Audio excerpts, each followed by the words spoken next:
வணக்கம். நான் சத்யம் வர்ஷா. இந்திய அரசியல் அமைப்பு ஆலோசகராக பணியாற்றி வருகின்றேன். தேசிய பணியாளர்கள் உரிமை சட்டம் பகுதி 16 அம்மக்களுடைய தின வாழ்க்கையை பற்றி ஒவ்வொரு நாளுமே நாம் பதிவிட்டு கொண்டிருக்கின்றோம். அவர்களுடைய சூழல் எவ்வாறு கடினமாக இருக்கிறது, எவ்வாறு சமுதாயத்திலிருந்து ஒதுக்கப்பட்டு புறக்கணிக்கப்பட்டு அவர்களுடைய வாழ்வாதாரத்தை சிறிது சிறிதாக அழித்து கொண்டிருக்கிறது இந்த சமுதாயமும் அரசியல் சார்ந்த சட்ட திருத்தங்களும்.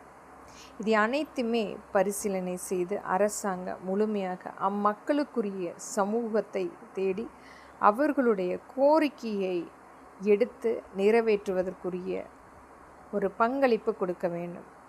அவர்களுடைய அடிப்படையான தேவைகள் என்ன என்று அறிந்து அவர்களுக்குரிய அந்த வேண்டுகோளை சட்டமன்றத்தில் அதற்குரிய ஆவணம் நிறைவேற்றுவதற்குரிய முழுமையான சட்டம் திருத்தமாக கொண்டு வர வேண்டும். இன்றைக்கும் ஒரு புறக்கணிக்கப்பட்ட நிராகரிக்கப்பட்ட அம்மக்களுடைய வேண்டுகோளை செவிசாய்க்காமல் ஒரு அரசியல் ரீதியான அரசியல் அமைப்பு மட்டுமே மிகப்பெரிய அளவில் நடந்து கொண்டிருக்கிறது. இனி வரும் காலங்களில் இது மாதிரியான இளைய சமுதாயமும் நாளைய சமுதாயமும் ஆயுதம் தாங்கக்கூடாது என்பதற்காகவும் அவர்களும் ஒரு முழுமையாக நம்மளுடைய சமூகம் சார்ந்து நம்மளோட சட்டமன்றத்தில் அமர்ந்து உரிமையாக நம்மோடு அனைத்து வகையிலுமே பங்களிப்பு கொடுக்கின்ற சுதந்திரமாக நம்மளுடைய நாட்டில் இருக்கின்ற அனைத்து வகையான சட்டத்திற்கும் அவர்களும் பங்களிப்பு கொடுக்கின்ற ஒரு மிக முக்கியமாக அவர்கள் பங்களிக்கக்கூடிய வாக்களிப்பு உரிமைகளை அவர்களுக்கு கொண்டு வந்து செயல்படுத்த வேண்டும். இன்றைக்கும்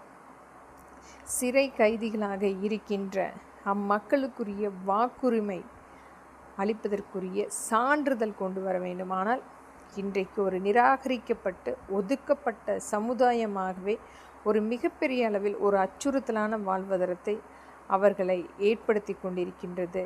மறைமுகமாக அவர்களை ஒரு மிகப்பெரிய தீவிரவாதிகளாக நம்முடைய அரசாங்கமே உருவாக்கி கொண்டிருக்கிறது.